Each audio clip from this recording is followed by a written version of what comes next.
Buenos días, buenas tardes o buenas noches. Saludos desde Cuba. Bienvenido a tu canal Learn Spanish Easy and Fast. Today we are going to learn Spanish differently. We are going to learn Spanish with a movie, a very famous movie that was filmed here in Cuba in the year 2016 and it was released in April 2017. We are going to learn Spanish with a scene that is recorded in Havana.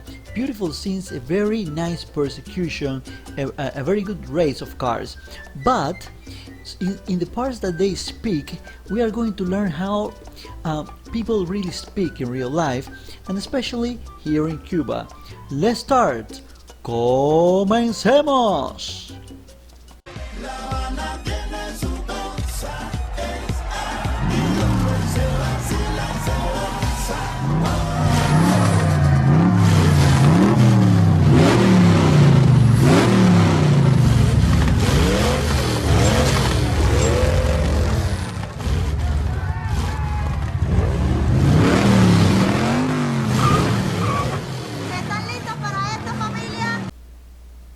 In this scene we are looking at this beautiful lady that is going to start the race, and she says, ¿Están listos para esto, familia? Notice that she says están. She doesn't say están. The correct way to say, the very appropriate way to say, it would be ¿Están listos para esto, familia? Okay, you really need to pronounce the S's correctly if you want to speak very appropriate, very proper, in a very proper way. However, in real life, as in any language, we don't speak completely appropriate, and we say ¿Están listos para esto, familia? It's like you, before, when you have the S before a consonant, in this case the T, you like swallow the S. It doesn't disappear completely. You don't say están, okay? Están, no, you say están. ¿Están listos para esto, familia? Okay, it's like you swallow the S but not completely. Still there, but it is not in the correct way. However, it's the way that we use it the most in the daily basis.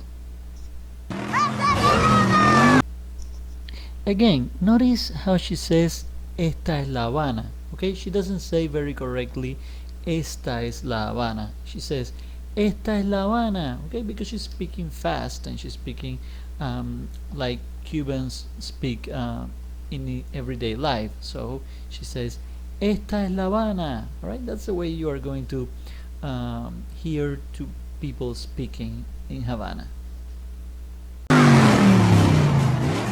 Ve rápido,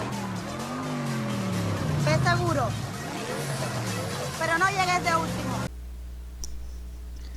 In this case, we can see the imperative. She's giving commands to the racers. She's saying, ve rápido, ve seguro, pero no llegues de último. She's giving commands. Okay, you can see there in the lessons of imperative. All right, but also notice that in pronunciation, because here in this lesson we are focusing how people really speak in real life, and you can see that she says, ve rápido, ve seguro. Okay, so in Spanish we don't make a lot of difference between the V and the B. In English we do, right? We say vote and we say boat. It's different pronunciation, but not in Spanish. In Spanish there is little difference or barely no difference. There's no difference most of the time between the V and the B. So you can say ve rápido or you can say ve rápido. She says ve rápido, ve seguro. Okay, and literally it would be go fast, go safe. In the translation, we write be fast, be safe, because it's it sounds better, I think. But she uses the verb to go. Okay, go fast, go safe. Pero no llegues de último, but don't be last. Right? Pero no llegues de último. And then she says, corredores listos. Okay, like races ready. Okay, telling the racers to be ready for the race. ¡Corredores listos! ¡Vámonos!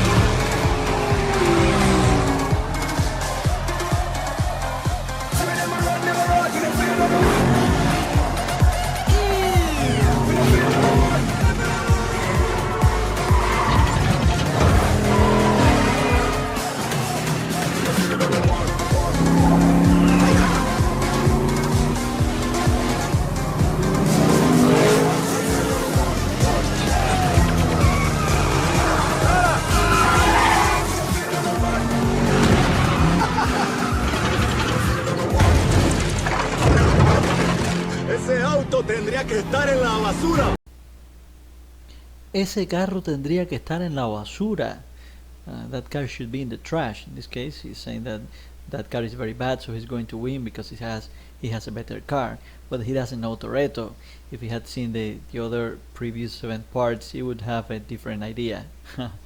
But I want you to notice here the verb tendría is similar in this case to should, because it's something that it should be that way according to him. So if I say, for example, I don't know, let's say that there is a 7-year-old boy who is working, and I say, you should be at school at this time. Tú tendrías que estar en la escuela en este momento, okay? If I say, I don't know,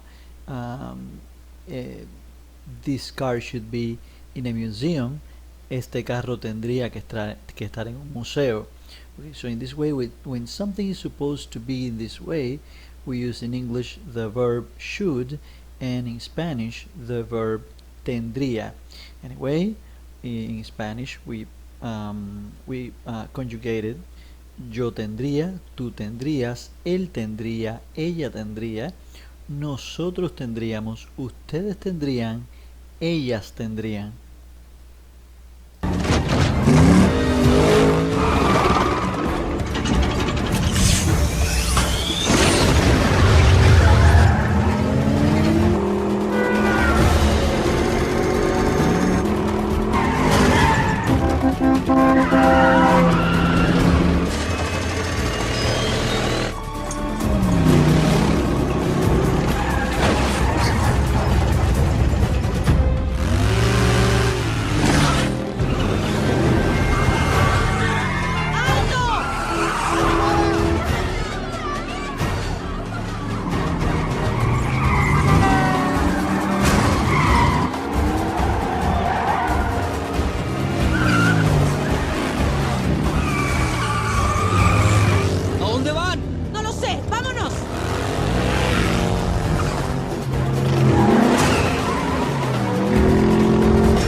Sombra.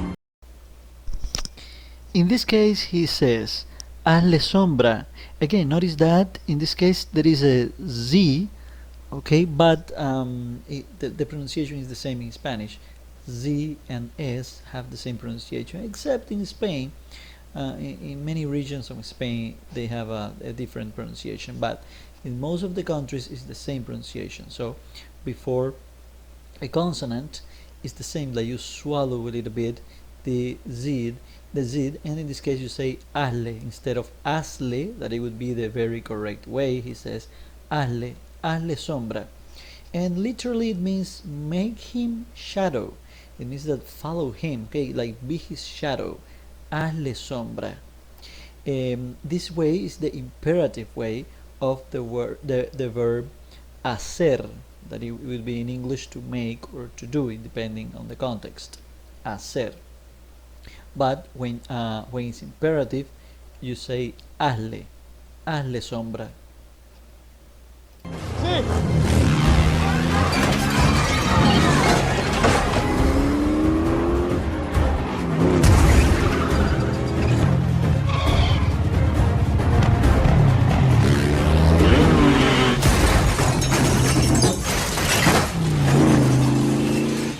Adiós, Toretto.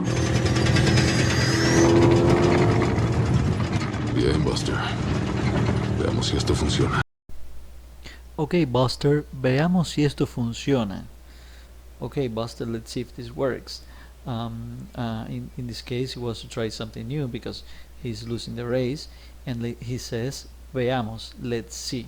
Okay, and also I want you to notice here the verb funciona, that comes from this conjugation of the verb funcionar, and the translation in English it would be work. So many of you can think, okay, but work is trabajar, but when in Spanish it's I mean, human people work, but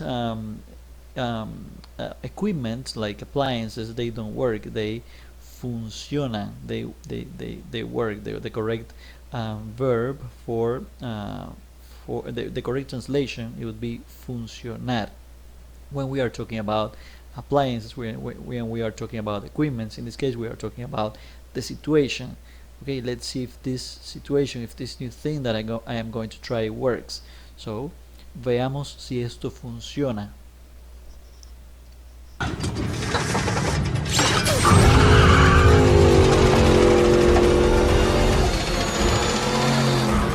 Es imposible.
In Spanish, the equivalent of go, go, go, go, it would be vamos, vamos, vamos, vamos.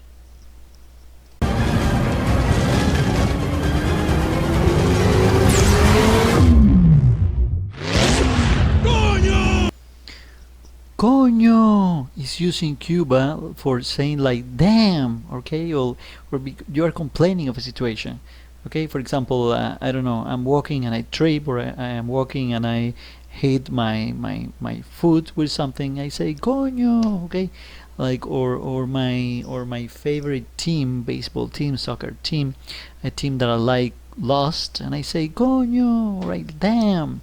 It's like it's not a very strong bad word, but it's not an appropriate word, of course, to say in a formal situation. And in countries like Spain, for example, is a slang for vagina. Not in Cuba, although people understand it, but in Cuba it's more to say like this, coño, like in the movie.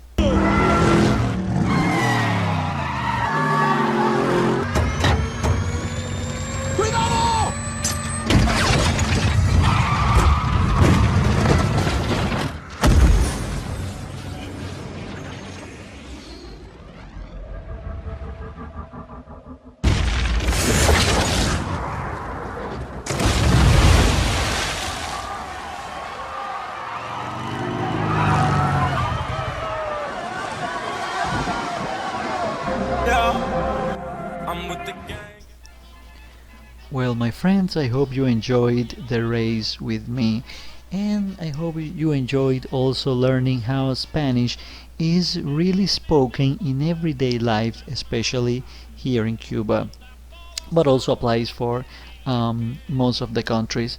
And if you liked the video, please give me a thumbs up, subscribe, and hit the bell button. Thank you very much for watching. Muchas gracias por ver. Muchas gracias por ver el video, y espero que hayan disfrutado mucho este video y esta carrera conmigo. Aprendiendo español con la película Rápidos y Furiosos, Fast and Furious. Nos vemos en el próximo video.